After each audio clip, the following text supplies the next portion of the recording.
अहिले राजनीतिमा एउटा कुरा खुब चलेको छ हैन त के संसदमा 2/3 बहुमत भयो भन्दैमा संविधान जहिले मन लाग्यो त्यहीले फेर्न मिल्छ। ल आउनुहोस् आज हामी यही कुरालाई केलाएर हेरौं। खासमा हाम्रो 2072 को संविधानले यसको लागि कस्तो बाटो देखाएको छ त्यो प्रक्रियालाई राम्ररी बुझौं। हो, यही प्रश्नले सबैलाई कौतूहल बनाएको छ। नेताहरूले 2/3 भनिरहँदा कि साँच्चै उनीहरूसँग संविधान नै बदल्ने शक्ति हुन्छ त?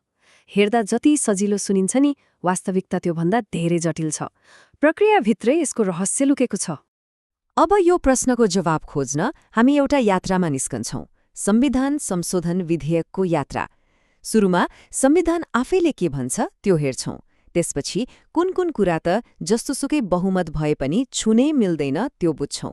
अनि विधेयक संसदमा कसरी अघि बढ्छ र त्यसमा प्रदेशसभाहरूको के भूमिका हुन्छ त्यो पनि हेर्नेछौं।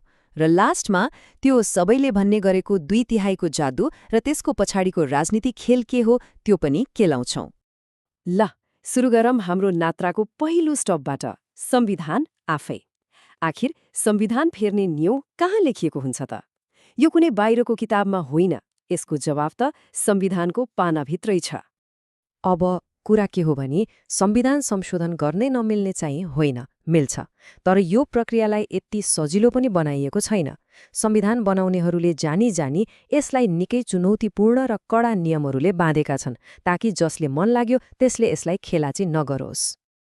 अब आउँछ सबैभन्दा महत्त्वपूर्ण कुरा। संविधानका केही यस्ता पिलरहरू छन् जसलाई हल्लाउन त के, छुन पनि पाइँदैन, जस्तो सुकै बहुमत भए पनि। यी हुन् हाम्रो राष्ट्रका अटल आधार, जुन कहिल्यै बदलिँदैनन्। हो, संविधानको धारा 274ले स्पष्ट भनेको छ 4वटा कुरा: नेपालको सार्वभौम सत्ता, हाम्रो भौगोलिक अखण्डता, हाम्रो स्वाधीनता र जनतामा रहेको सार्वभौम सत्ता। यी 4 कुराको विरुद्धमा हुने गरी संविधान संशोधन गर्नै पाइँदैन। यो यस्तो लक्ष्मण रेखा हो जसलाई 2/3 के 100% बहुमतले पनि नाग्न सक्दैन। ल, के कुरा फेर्न मिल्दैन भन्ने त हामीले बुझ्यौं। अब जुन कुरा फेर्न मिल्छ त्यसको प्रक्रिया चाहिँ कसरी सुरु हुन्छ त त्यो हेरौं।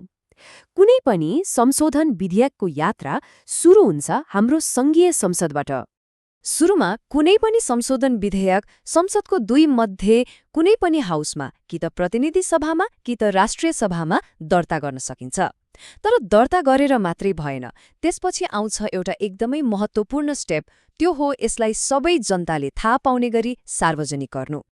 अनि यसको लागि एउटा टाइमलाइन पनि तोकिएको छ।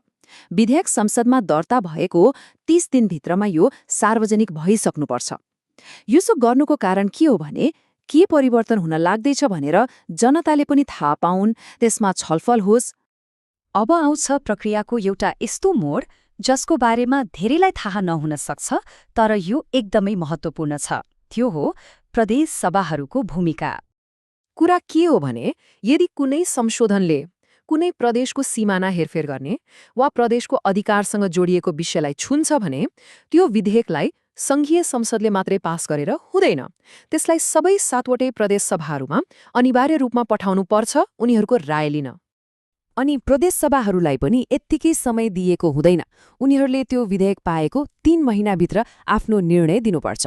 कि त हुन्छ भन्नु पर्यो कि त हुँदैन भनेर स्पष्ट जवाफ संघीय संसदलाई पठाउनुपर्छ। अब यहाँनिर छ प्रदेशहरूको खास पावर। यदि 7 मध्ये बहुमत प्रदेश सभाले, मतलब कम्तीमा 4वटा प्रदेश सभाले त्यो विधेयकलाई हुँदैन भनेर अस्वीकृत गरिदियो भने त्यो संशोधनको खेल त्यही सकिन्छ। विधेयक त्यही तोहिन्छ, अगाडि बढ्नै पाउँदैन। ल, मानौ प्रदेशको यो चरण पनि पार भयो। अब विधेयक आइपुग्छ आफ्नो अन्तिम र सबैभन्दा कठिन परीक्षा दिन। कहाँ? संघीय संसदभित्र। अब आयो त्यो सबैले भन्ने गरेको 2/3 बहुमतको कुरा। यो भनेको के हो त? यो भनेको संसदमा जतिजना हाजिर छन् त्यसको 2/3 होइन, बरु प्रतिनिधि सभा र राष्ट्रिय सभा दुवै सदनमा जति कुल सदस्य संख्या छ त्यो पूरै संख्याको कम्तीमा 2/3 सदस्यले हुन्छ भनेर भोट हाल्नुपर्छ। यो एकदमै गाह्रो नम्बर हो। जब दुवै सदनबाट यो फलामे ढोका तोडिन्छ, मतलब 2/3ले पास हुन्छ, त्यसपछि विधेयक जान्छ अन्तिम सही छापका लागि राष्ट्रपति कार्यालय। राष्ट्रपतिले पनि विधेयक पाएको 15 दिनभित्र त्यसलाई प्रमाणीकरण गर्नुपर्छ र जुन दिन राष्ट्रपतिले प्रमाणीकरण गर्नुहुन्छ हो त्यही दिनदेखि हाम्रो संविधान औपचारिक रूपमा संशोधन भएको मानिन्छ। ल, अहिलेसम्म हामीले किताबमा लेखिएको प्रक्रियाको कुरा गर्यौं। यो आफैमा निकै जटिल छ हैन त? तर राजनीतिमा किताबको कुराले मात्रै त चल्दैन। अब यो प्रक्रियालाई वास्तविक राजनीतिक मैदानमा राखेर हेरौं के हुन्छ।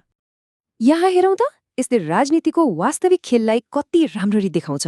एकछिनलाई सोचौं, कुनै एउटा पार्टीले चुनाव जितेर प्रतिनिधि सभामा 2/3 सिट ल्यायो रे। वाह! तर के त्यतिले पुग्यो त? पुग्दैन, किनभने संविधानले भन्छ 2/3 त राष्ट्रिय सभामा पनि चाहिन्छ। यसको मतलब के हो भने एउटा हाउसमा मात्रै जतिसुकै ठूलो बहुमत भए पनि केही लाग्दैन र राष्ट्रिय सभाको बनोट नै यस्तो छ कि त्यहाँ प्राय सबै दलको प्रतिनिधित्व हुन्छ। त्यसैले साँच्चै संविधान संशोधन गर्ने हो भने एउटा पार्टीको तागतले मात्रै हुँदैन, दलहरूबीच ठूलो सहमति या भनौं राष्ट्रिय सहमति नै चाहिन्छ। भन्नुको मतलब संविधान संशोधन भनेको कुनै एउटा दलको शक्ति प्रदर्शन गर्ने कुरा होइन। यो त राष्ट्रिय महत्वका विषयमा सबै मिलेर साझा बाटो खोज्ने प्रक्रिया हो। यो कानूनी प्रक्रिया मात्र होइन, यो त राजनीतिक यथार्थ पनि हो। र अब अन्त्यमा म एउटा प्रश्न सबैका लागि छोड्न चाहन्छु। हाम्रो देशमा संविधान संशोधन गर्न यति धेरै गाह्रो हुनुको कारण के होला? संविधानमा लेखिएको प्रक्रिया नै धेरै जटिल भएर हो कि हाम्रा राजनीतिक दलहरूबीच कहिल्यै सहमति नै नभएर हो? यो प्रश्नमा एकपटक विचार गरौँ है।